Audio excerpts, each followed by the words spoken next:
சிறகடிக்க ஆசை சரியில்ல. அடுத்த ஒரு எபிசோட்ல மனோஜ் இருந்துட்டு நேரா ரோகிணிய போய் மீட் பண்றாங்க. ரோகிணி இருந்துட்டு, "என்ன மனோஜ், நீ மட்டும் தான் வந்திருக்கியா? இல்ல கூட யாரையாச்சும் கூட்டிட்டு வந்து அடிக்க சொல்ல போறியா?" அப்படின்னு சொல்லிட்டு கேட்கவும், "நான் பண்ணது எல்லாமே தப்பு தான்.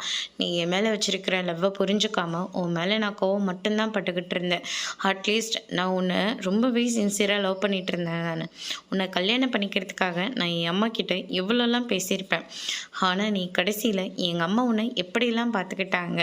அவங்களையும் முட்டாளாக்கி என்னையும் நீ முட்டாளாக்கிட்டல்ல. எல்லாரும் படித்த முட்டாளுன்னு சொல்லுவாங்க, ஆனால் நீ வாழ்க்கையோட முட்டாள்தனம்னு என்கிட்ட காட்டிட்டல்ல.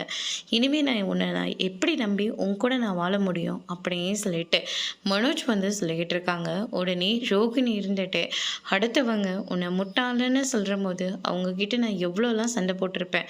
ஆனால் கடைசியில் நீயே என்ன வேண்டான்னு சொல்லிட்டு போயிட்டியே மனோஜ். உனக்காக நான் ஒவ்வொரு விஷயமா பார்த்து பார்த்து பண்ணுறேன்.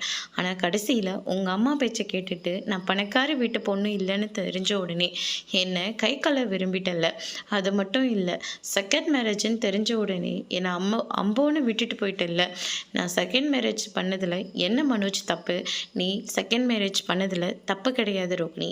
ஆனால் நீ என்கிட்ட உண்மையை சொல்லியிருக்கணும்ல. நான் ஜீவாவை பற்றின எல்லா விஷயத்தையும் நான் உங்ககிட்ட சொன்னேன். ஆனால் நீ உன்னோட வாழ்க்கை விஷயத்த என்கிட்ட நீ சொன்னியா?" அப்படின்னு சொல்லிட்டு மனோஜ் வந்து கேட்டுக்கிட்டு இருக்காங்க.